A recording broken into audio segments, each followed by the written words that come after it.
El único problema con el browser de YouTube es que te pueden llegar a aparecer publicidades. Capaz que si haces un browser habría que probarlo a esto que te mandé, entonces no vas a tener publicidades, ¿entendés? Nada, capaz que sirve. El único problema con el browser de YouTube es que te pueden llegar a aparecer publicidades. Capaz que si haces un browser habría que probarlo a esto que te mandé, entonces no vas a tener publicidades, ¿entendés? Nada, capaz que sirve. El único problema con el browser de YouTube es que te pueden llegar a aparecer publicidades. Capaz que si haces un browser habría que probarlo a esto que te mandé, entonces no vas a tener publicidades, ¿entendés? Nada, capaz que sirve.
Please order in the hall.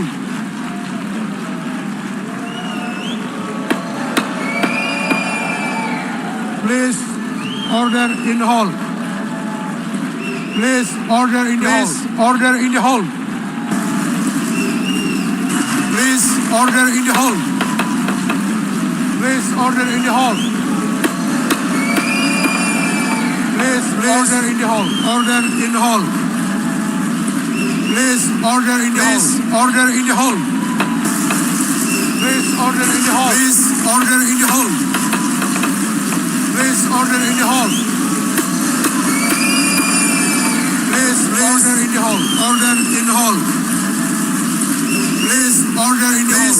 Order in the hall. Please order in the hall. Please order in the hall. Please order in the hall. Order in the hall. And please be seated. Order in the hall. Order in the hall.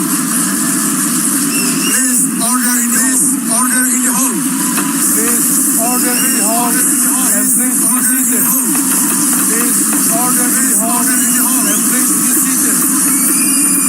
Please order in the hall. Order in the hall. Please order in the hall. Order in the hall. Please order in the hall. Mr. President. Please, family, order in the hall of our dear hostages. Please, order in the hall. Mr. President, ladies and gentlemen, the family, Mr. President, of our dear hostages. Please, family, order in the hall of our dear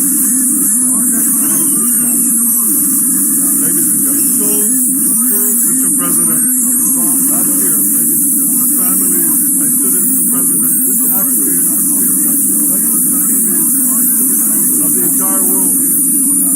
It shows the stability of our region and the very existence of my country, Mr. President. This axis, Iran, threatens the rapidly developing of the entire world. Nuclear weapons program. It threatens the stability of our region, the massive world, and the very existence of my country, not only to destroy Iran, rapidly development, also to massive United States weapons program and blackmail a massive ballistic from Gaza. Is Sinwar dispatched waves of Hamas terrorists. They were meant also to threaten the United States to Israel on a blackmail nations never had committed acts of unspeakable savagery.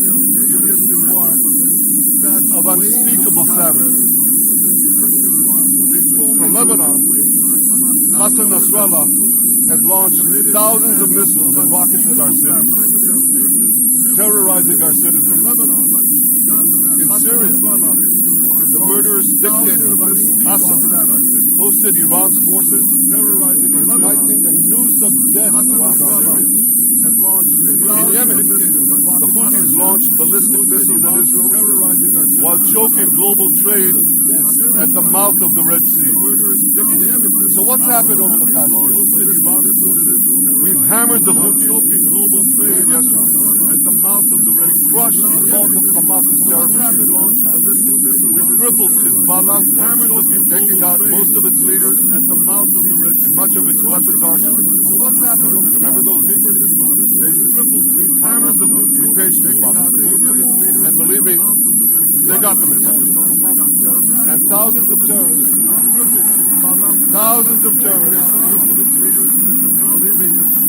dropped to the ground.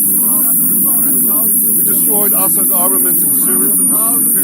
We deterred Iran's Shiite militias in Iraq. And most importantly, and above anything else that I can say to you,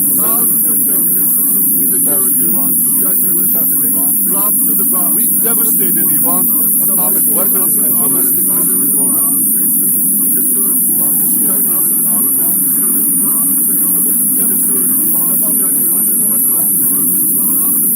So here's where things stand today. We devastated Iran's atomic weapons and ballistic missiles. Half the Houthi leadership in Yemen gone. Yahya Sinwar in Gaza, gone. Here's where things in Yemen, Nasrallah, gone. Hassan Nasrallah in Lebanon, gone. Half the Houthi leadership, the Assad regime in Syria and Yemen, gone. Those militias in Iraq, well, they're still deterred. And their leaders, if they attack Israel, will also be gone. And for Iran's top military commanders and his top atomic bomb scientists, well, they're gone too. Well, they're still deterred. And their leaders, if they attack Israel, will also be gone. And for Iran's top Israel's 12-day war with Iran, which I renamed Operation Rising Lion, that's from the Bible. This 12-day war will go down in the annals of military history. Our daring pilots neutralized Iran's missile defenses and took control of the skies over Tehran. Operation Rising Lion. We saw this. Israeli fighter pilots and American B-2 pilots bombed Iran's nuclear enrichment sites. I want to thank President Trump for his bold and decisive action.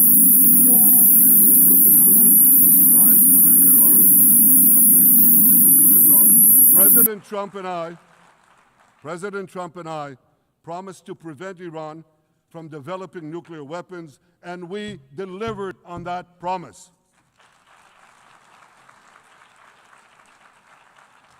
We removed an existential threat to Israel, and a mortal threat to the civilized world. We lifted a dark cloud that could have claimed millions and millions of lives. But, ladies and gentlemen, we must remain vigilant. We must remain absolutely clear-minded and vigilant. We must not allow Iran to rebuild its military nuclear capacities. Iran's stockpiles of enriched uranium, these stockpiles must be eliminated. And tomorrow, UN Security Council sanctions on Iran must be snapped back.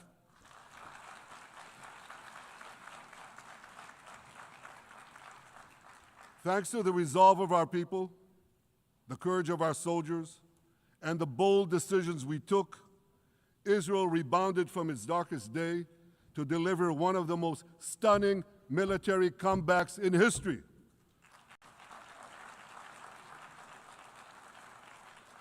But we're not done yet. The final elements, the final remnants of Hamas are holed up in Gaza City. They vow to repeat the atrocities of October 7th again and again and again, no matter how diminished their forces. That is why Israel must finish the job. That is why we want to do so as fast as possible.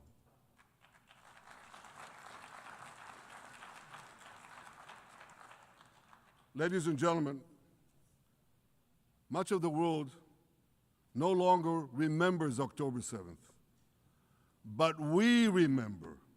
Israel remembers October 7th. On that day, well, I'll tell you, you can remember October 7th too. You see this large pin here? It's a QR code. What I ask you to do is hold up your phones, zoom in, and you too will see why we fight and why we must win. It's all in here. On October 7th, Hamas carried out the worst attack on Jews since the Holocaust. They slaughtered 1,200 innocent people, including over 40 Americans and foreign nationals from dozens of countries represented here. They beheaded men. They raped women. They burnt babies alive. They burnt babies alive in front of their parents. What monsters. And these monsters took more than 250 people hostage. And those included Holocaust survivors, grandmothers and their grandchildren. Who takes hostage grandmothers and grandchildren? Hamas does. So far, we've brought home 207 of these hostages, but 48 still remain in the dungeons of Gaza. 20 of them are alive, starved, tortured, deprived of any daylight, deprived of humanity. These are the names of the 20 living hostages. Matan Angrest, Gali and Zev Berman, brothers, Elkanah Buchbot, Rom Braslavsky, Nimrod Cohen, Ariel and David Cunyo, another pair of brothers, Guy Gilboa Dalal, Eviatar David. You saw the picture of Eviatar David, emaciated, forced to dig his own grave. Maxim Herkin, Eitan Horn, Segev Kalfon, Bar Kupperstein, Omri Meran, Eitan Moore, Yosef Chaim Ochana, Alon Ohel, Avinatam Or, and Matan Tsengarker. Now, ladies and gentlemen, I want to do something I've never done before. I want to speak from this forum directly to those hostages through loudspeakers. I've surrounded Gaza with massive loudspeakers connected to this microphone in the hope that our dear hostages will hear my message. And I'll say it first in Hebrew and then in English. אחינו הגיבורים, מדבר ראש הממשלה בנימין נתניהו. אני פונה עליכם מעל בימת האו"ם. לא שכחנו אתכם, אפילו לא לשנייה. העם כולו איתכם, ואנחנו לא נשקוט ולא נרפה עד שנחזיר את כולכם הביתה, החיים והחללים כאחד.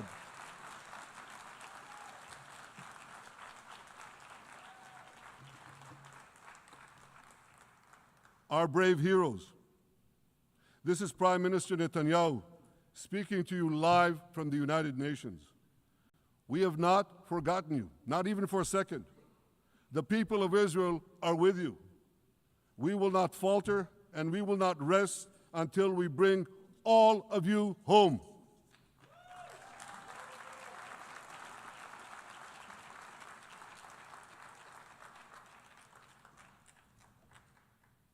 ladies and gentlemen, thanks to special efforts by Israeli intelligence, my words are now also being carried. They're streamed live to the cell phones of Gazans. So to the remaining Hamas leaders and to the jailers of our hostages, I now say, lay down your arms. Let my people go. Free the hostages, all of them, the whole 48. Free the hostages now.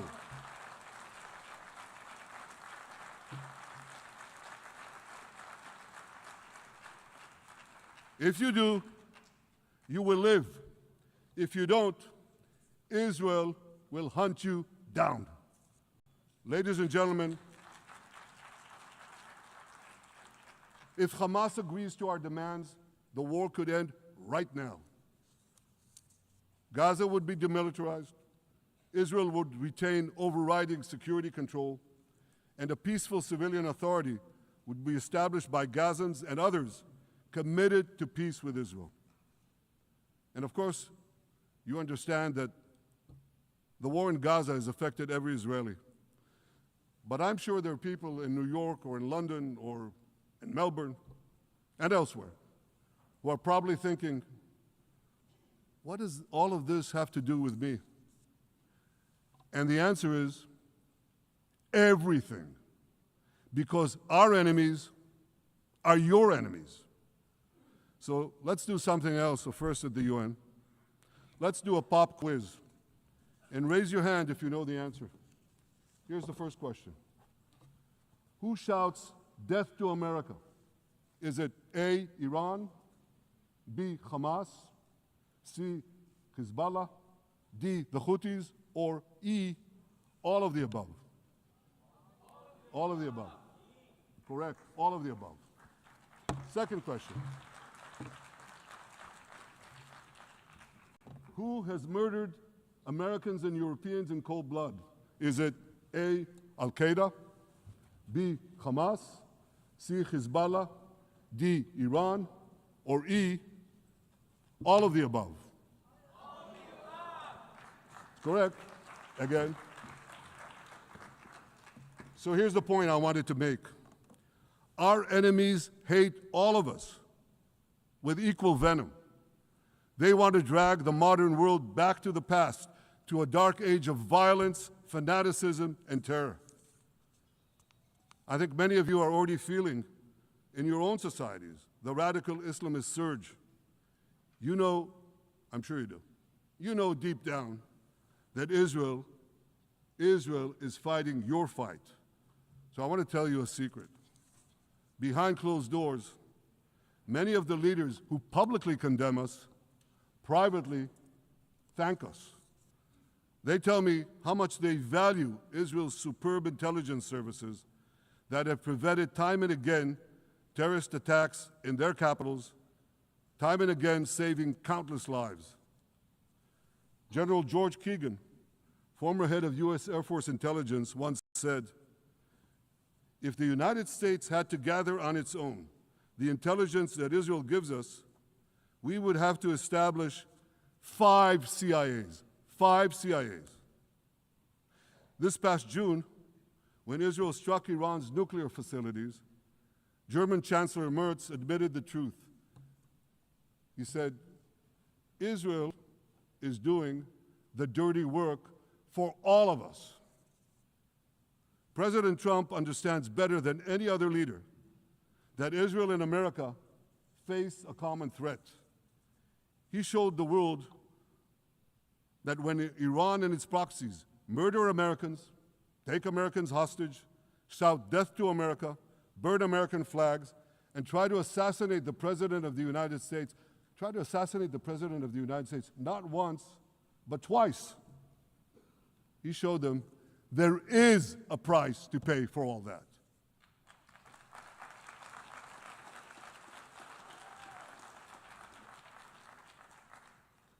But regrettably, many leaders who are represented in this hall, they send a very different message. Sure, in the days immediately following October 7th, many of them supported Israel. But that support quickly evaporated when Israel did what any self-respecting nation would do in the wake of such a savage attack. We fought back. Now just imagine, just sit back for a second and imagine an attack against America proportioned to the attack against Israel on October 7th. Imagine a regime, a terror regime, dispatching thousands of terrorists to invade the United States. They massacre 40,000 Americans. They take 10,000 Americans hostage. What do you think America would do? You think America would leave that regime standing? You don't think that. No way, not a chance. The United States would wipe out that terror regime and ensure that such savagery would never threaten America again. This is precisely what Israel is doing in Gaza. We're wiping out the terror regime of Hamas and ensuring that this savagery will never threaten Israel again. That's what we are doing. That's what any self-respecting government would do.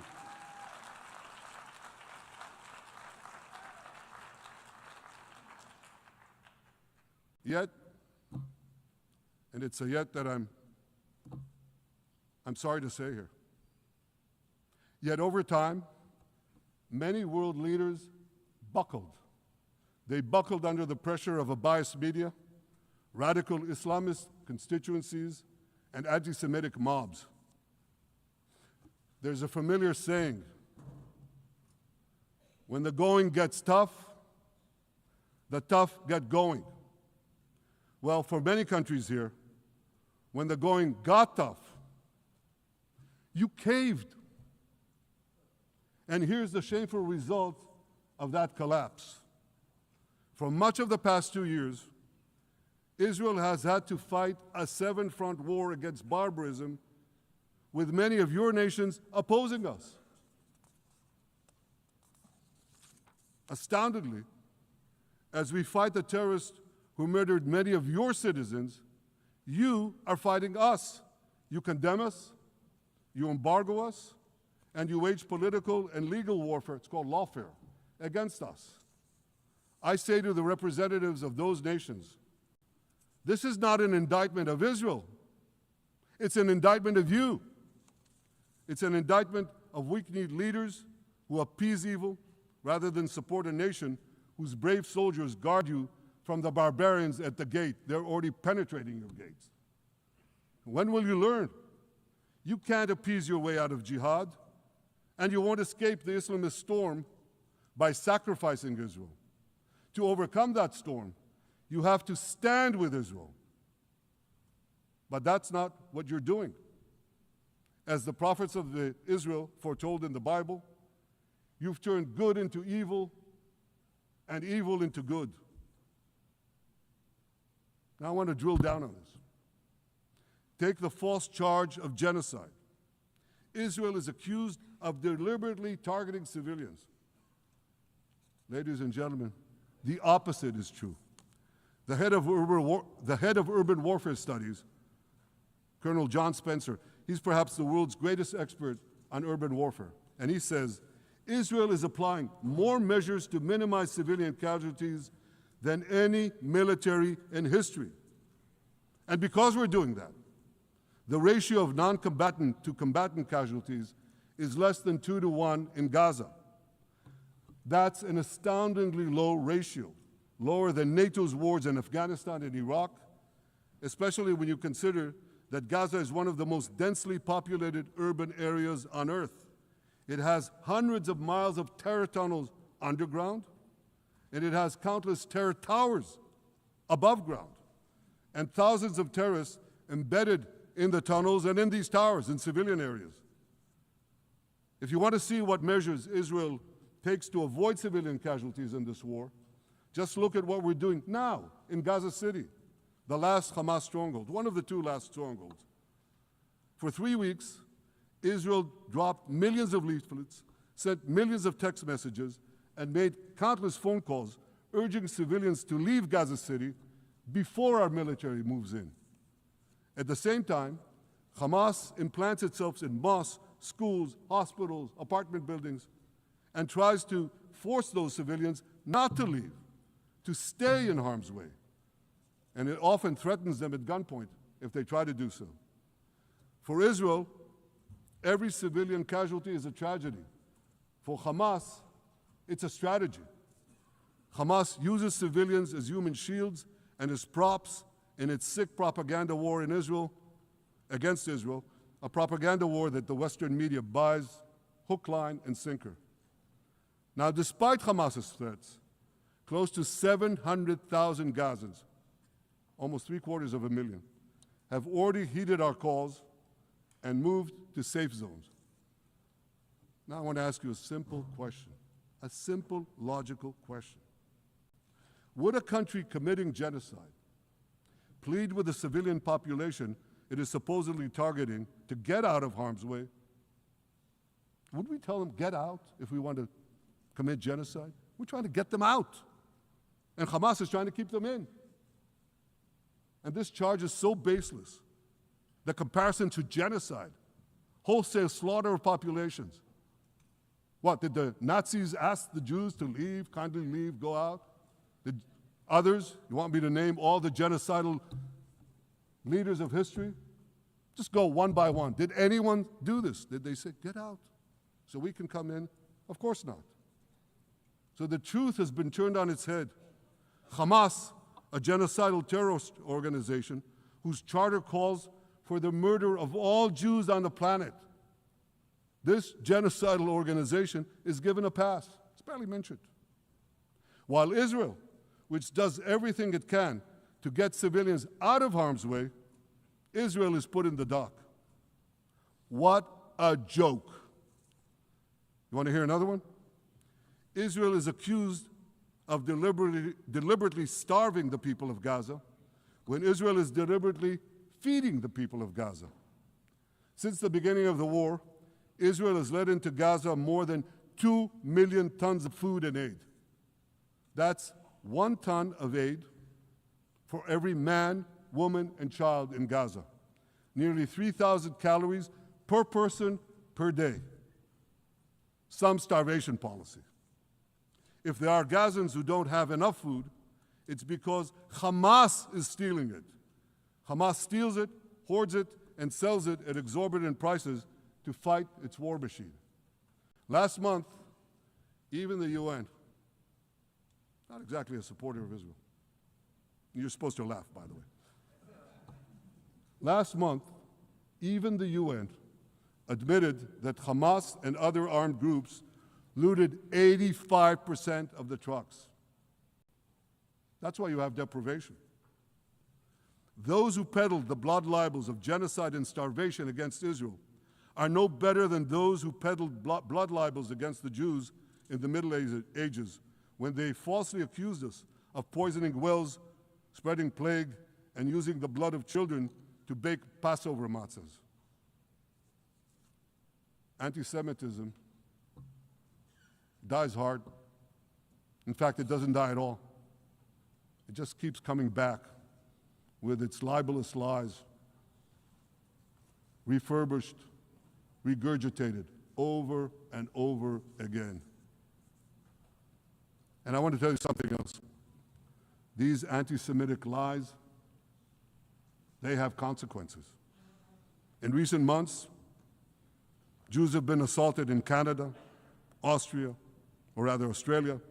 Britain, France, the Netherlands, and elsewhere. Here in America, an elderly Holocaust survivor was burned to death in Colorado.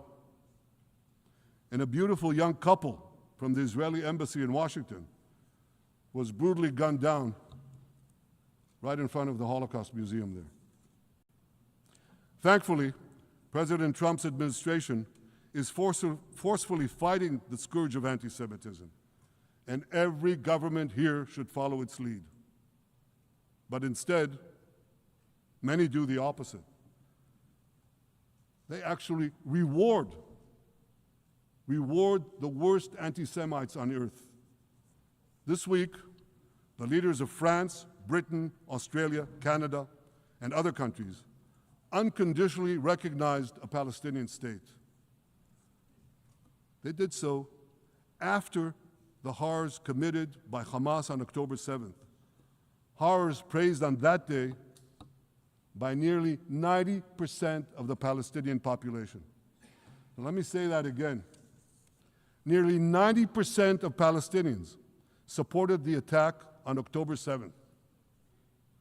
It's not supported only, they celebrated it.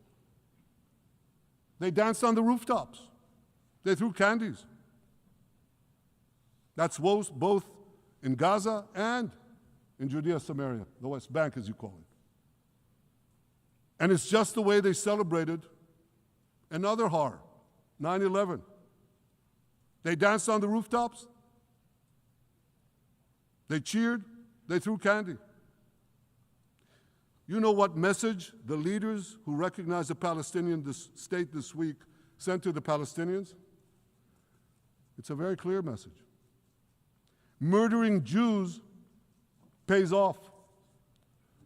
Well, I have a message for these leaders. When the most savage terrorists on earth are effusively praising your decision, you didn't do something right. You did something wrong, horribly wrong.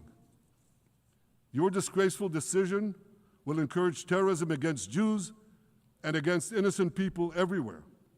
It will be a mark of shame on all of you. But wait a minute, Mr. Prime Minister, they tell me. Wait a minute. We believe in a two-state solution where the Jewish state of Israel will live side by side in peace with the Palestinian state. There's only one problem with that. The Palestinians, they don't believe in this solution. They never have. They don't want a state next to Israel. They want a Palestinian state instead of Israel. And that's why every time they were offered a Palestinian state, but were required to end the conflict with Israel and recognize the Jewish state, every time, over the decades, they turned it down. And that is why every time they were given territory, they used it to attack us. In fact, they effectively had a Palestinian state in Gaza. So what did they do with that state? Peace? Coexistence? No. They attacked us time and time again. Totally unprovoked. They fired rockets into our cities. They murdered our children. They turned Gaza into a terror base from which they committed the October 7th massacre. So here's the uncomfortable truth. The persistent Palestinian rejection of a Jewish state in any boundary is what has driven this conflict for over a century. It is still driving it. It's not the absence of a Palestinian state. It's the presence and existence of a Jewish state. And I find it amazing, that the foreign chancelleries and the ministries and all those who pontificate about this, and the leaders, how can they not see this basic truth when it is repeated again and again and again ad nauseum? And I want to say something else. This rejection of a Jewish state not only applies to Hamas, it also applies to the so-called moderate Palestinian Authority. You should know that the Palestinian authorities pays terrorists to slay Jews. The more Jews the terrorists slay, the more the Palestinian Authority pays. The Palestinian Authority names its government buildings, its public squares, its schools, after the mass murderers of Jews, which they glorify as martyrs. They pay and glorify not just the killer of Jews, but also killers of Christians. Christians like Taylor Force, an American veteran who was brutally murdered in Israel by Palestinian terrorists. But, that I hear from the Western leaders. They tell me, the PA promised us it will reform. And I know this time, Prime Minister, it will be different. Yeah, right. We've heard these promises for decades. They always promise. They never deliver. Because you see, the Palestinian Authority is corrupt to the core. They haven't held elections in 20 years. They use the same textbooks as Hamas, exactly the same textbooks. They teach their children to hate Jews and destroy the Jewish state. And Christians don't fare much better. When Bethlehem, the birthplace of Jesus, was under Israeli control, 80% of its residents were Christians. But since the PA took control, that number has dwindled to under 20%. These are the people you want to give a state to? What you're doing is giving the ultimate reward to intolerant fanatics who perpetrated and supported the October 7th massacre. Giving the Palestinians a state 1 mile from Jerusalem after October 7th is like giving Al-Qaeda a state 1 mile from New York City after September 11th. This is sheer madness. It's insane, and we won't do it.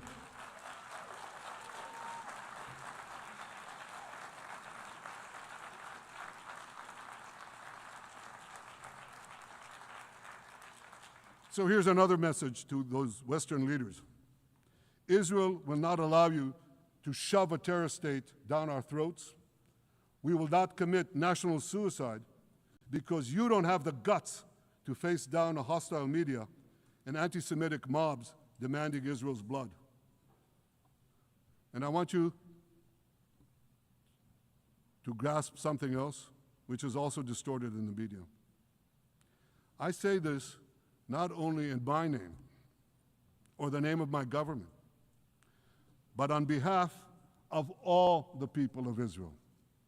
Last year, there was a vote in the Knesset, our parliament, whether or not to oppose the imposition of a Palestinian state.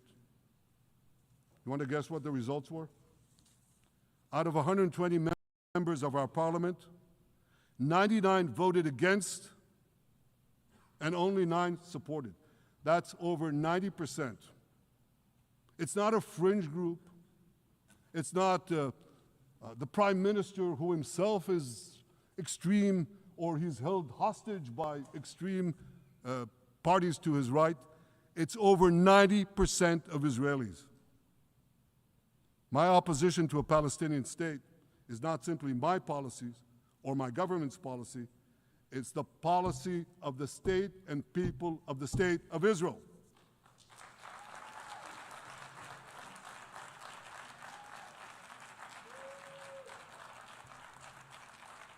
Western leaders may have buckled under the pressure. And I guarantee you one thing, Israel won't. Israel's victories over the Iranian...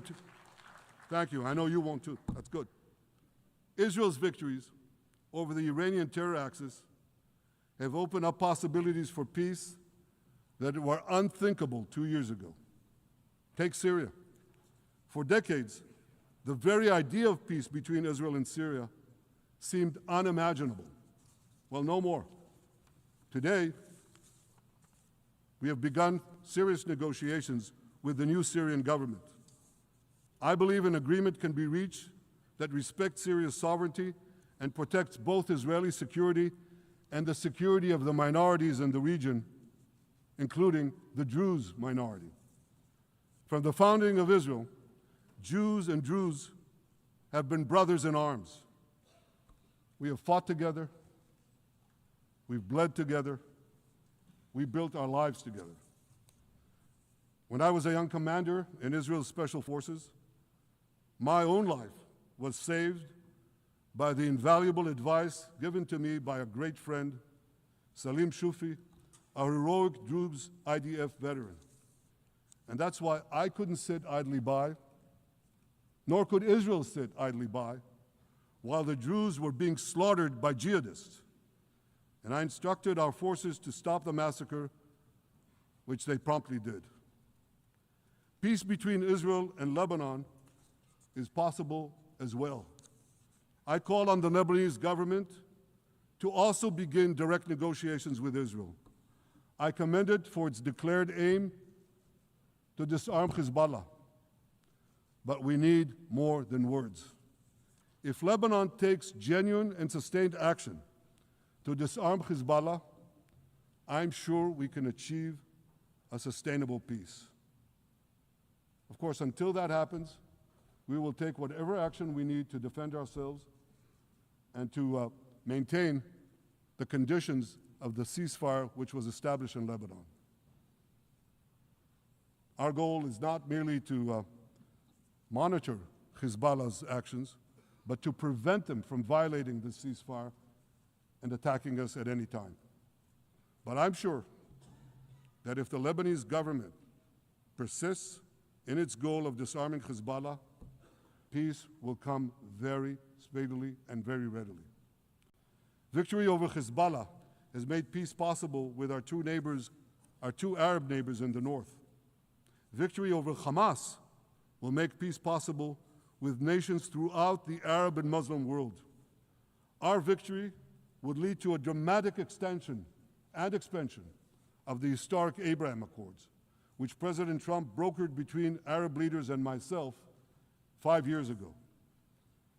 And I took note, as I'm sure you did too, of the encouraging words spoken here by the President of Indonesia. This is the country with the largest Muslim population of all nations. And it's also a sign of what could come. Forward-looking Arabs and Muslim leaders know that cooperating with Israel will provide them with groundbreaking Israeli technologies, including in medicine and science, in agriculture and water, in defense and AI, and so many other fields. I believe that in the coming years, the Middle East will look dramatically different.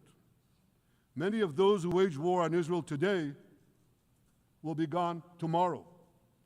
Brave peacemakers will take their place. And nowhere will this be more true than in Iran.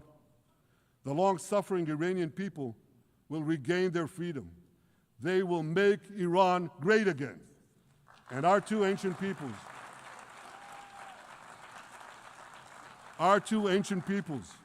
the people of Israel and the people of Iran, will restore a friendship that will benefit the entire world. Ladies and gentlemen, the horrors that happened on one dark day, October 7th, those horrors happened countless times during the centuries of my people's exiles among the nations. Jewish blood was cheap. Jews were killed with impunity. We had to beg others to defend us. The rise of Israel did not mean that the attempts to destroy us would end. It meant that we could fight back against those attempts. And that is exactly what Israel has done since October 7th. Our sons and daughters fought like lions. Our brave soldiers donned their uniforms and rushed into battle. They were armed with the dreams of the 100 generations of Jews who came before them. The dream of living as a free people in the land of Israel, our beloved homeland for more than 3,000 years. The dreams of living in our own independent state. The dream of having an army to defend ourselves. And the dream of being a light unto the nations, a beacon of progress, ingenuity, innovation for the benefit of all humanity. On October 7th, the enemies of Israel tried to extinguish that light. 2 years later, the resolve of Israel and the strength of Israel burned brighter than ever.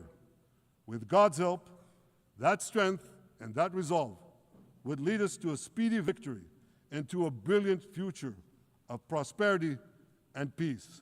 Thank you very much.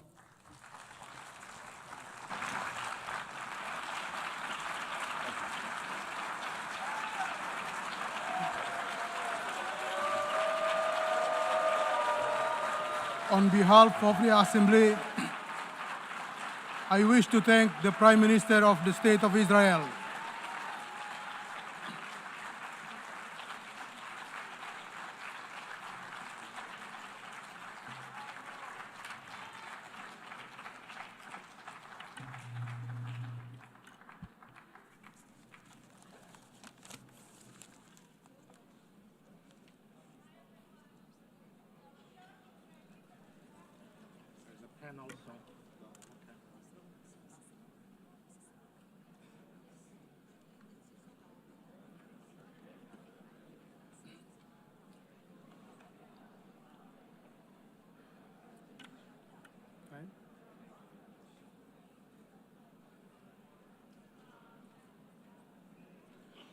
The Assembly will now hear an address by His Excellency Muhammad Shehbaz Sharif, Prime Minister of the Islamic Republic of Pakistan. I request protocol to escort His Excellency and invite him to address the Assembly.